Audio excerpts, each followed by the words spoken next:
Hey, what's going on, guys? So today I have a special little multi-tool here. Something I've had 3 times before, but every single time I get one of these damn things, I end up keeping it in my collection for a while and then selling it. And mostly just because it has a lot of value. So when I get into a pinch, need to pay a bill, need to do something, or if I want something, it's like, all right, well, I'll sell that just because it's sitting in my collection. Been there, done that kind of a thing, but every single time I do it, I regret it, and I miss it. And so yet again, for now the 4th time in my life, I've obtained this tool. I've traded for it. I actually traded some pretty nice expensive stuff for this. But I have this in the collection, and the goal right now is to keep it in the collection. So before I get into showing it, I mean, some people already know what it is. Obviously you could maybe see it in the, you know, on the tag there, but this is a Spyderco Spyderench. And this one is the absolute original.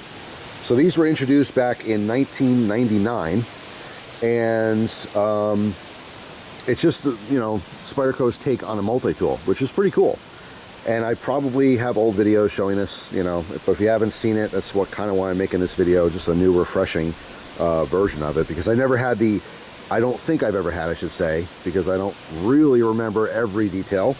But this is literally like the first batch, the first run. Now, if you look at the box here, you can obviously date the box, but you don't have to, because this one actually has a date on it. This is from 1998. Now, it was introduced in 99, but they were obviously still using older boxes they had in storage. All right, so you can see it's SPY-T01P Spyderench plain, for plain edge.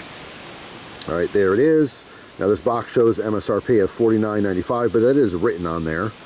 And it does show a date of 5/1/2010.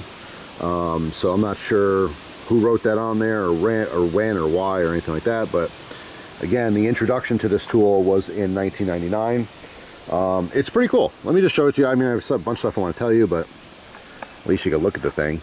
Sometimes I have a tendency of just talking and talking and talking without even showing you anything. So here's the tool. All right, pretty cool multi-tool. It's pretty innovative. So yeah, so these came out in 99, and then they discontinued them, and then they came out in 2003 again. Then they discontinued them. I think the last batch of these was 2007, but there was alterations. So the original one here had a 440C blade, all right, and these were made in Golden, Colorado. So the sun just came out full force here. I can't even see my screen. Hopefully you guys can read that, but it should say Spyderco USA 440C, and the back of the blade is sterile. There's nothing on there. It's actually covered by the handle anyway. All right, so yeah, the first batch was made in Colorado, here in America. When they reintroduced this in 2003, I believe the new ones were made in Taiwan. I know they had AUS 8 blades. They were just a little bit different. And then further down the line, they came out with a bird version. So obviously we have the round Spyderco hole, and you know their bird line is their Chinese products, and they have the bird eye type opening. So that's a very quick visual on that to tell the difference between the bird one. But yeah, so there's a couple of variants on it, and the previous ones I've owned, I know I've owned one that was made in Taiwan before. And I want to say the first one I had, which I actually carried and used back in the day, when I was still living in Jersey, I carried a Spyderco Spyderench when I worked at Walmart overnights, and it was just a seasonal position. I wanted some money. I was out of work at the time, and I wanted money for Christmas presents and stuff. So I believe it was the end of November until right before Christmas. I just worked nights and unloading trucks and stuff. And when unloading trucks, at least back then, you're not only putting products on shelves and taking stuff out of the trucks, but you're also, you know, moving shelves and stuff. And I remember using this specifically to take off the nuts and bolts and stuff to move those shelves. So it was actually pretty handy, and I did get compliments on it back in the day as well.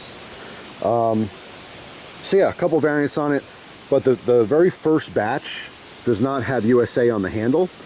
When they came out with the second batch on these, originally it did say USA on the handle itself. All right, so that's another way you can date the very first production run. But all right, so obviously you want to see how this works, right? You don't care about all this history, or maybe you do, I don't know. So this is a pocket clip, which is very nice, all right, because this did not come with a sheath. So I did actually clip this in my pocket, just like your regular pocket knife. So obviously the blade comes out. You don't have to do anything else. You can just take it out and cut with a blade. It is a lockback design. All right, so these two come apart. All right, what's kind of cool is that this tool right here, which I'll show you, it has a Phillips on the end, the bit, and the Phillips acts like a little bearing, and there's a detent on the bottom here, so that actually kind of clicks together. It keeps it from, you know, falling apart.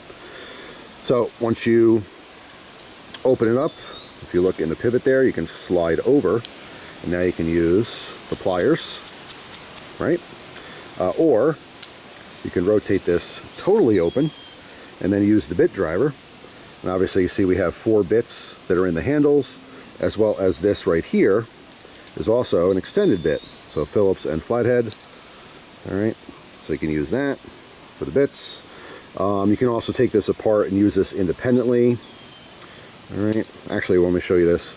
So this has a 3-sided diamond file. So we have concave, we have flat, and we have convex. All right, which is pretty neat. So let me pop this back in there.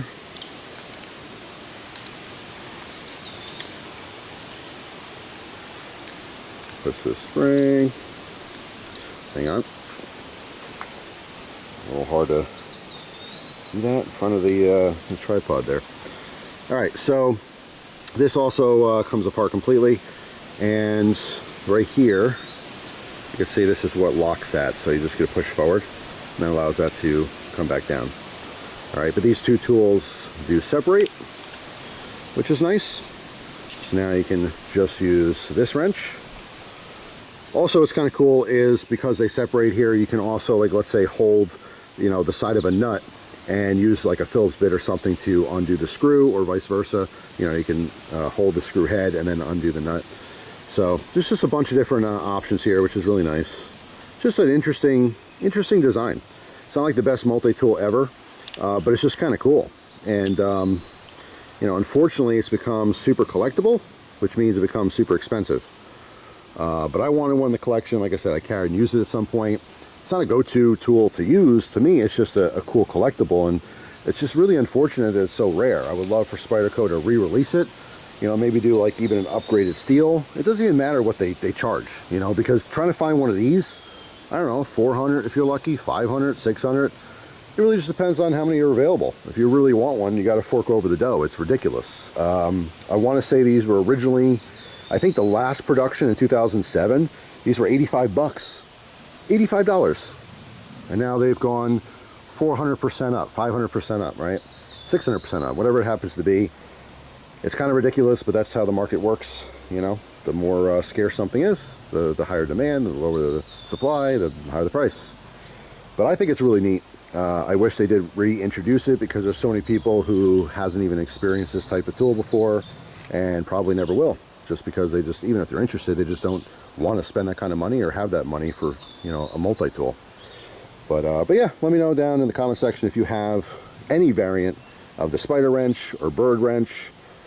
You know, do you carry it and use it? I have carried and used it, but at this point now, because of its scarcity, this will just be a collectible. But I will take it out occasionally. I will use it occasionally around the house just for the novelty factor. And who knows, maybe I'll carry it. Life's kind of short. The older I get, the more I'm realizing that some things that are sitting in your safe and sitting in your, you know, cool collection, they're just sitting there collecting dust. And it's kind of a shame. You know, you should enjoy things in life. You should enjoy all the spoils of life. The coolest cars should be driven. The coolest knives should be used. And yeah, I mean, the collector in me fades with time. That could be a whole topic for another video, but like I said, as the years go by, the less I want to just store stuff to collect dust, and the more I want to use things, and the more I want to own less crap. You know, in my younger days, I just loved building collections, and I still enjoy it right now, but I'm in that phase where I'm kind of in between, where it's like, no, I don't want, you know, 20,000 knives. I just don't. I mean, I want them all. I can't have them all. I'm cool with that now. I know that I can't just have every one of every knife. So I really want to focus in on stuff that I could just carry and use and enjoy, you know? So, yeah. I'd rather have, I think, one really nice expensive knife to carry and use than 100 sitting in a case somewhere, you know? But it's just, what brings me joy in these different hobbies that I have changes with time. And like I said, maybe that's a good topic for another video, so stay tuned for that. But anyway, just want to share the Spyderench. If you had never saw one before, there it is. That's how it works. I'm not sure if I'm missing anything on this guy. I didn't obviously take the bits out and show you, but you get what it is, and obviously you can, you know, replace bits. It's a standard drive, so you can put whatever you want in there. That's it. Hope you guys have a wonderful day. Thanks for watching, and we'll see you guys tomorrow with a brand new video. Take care.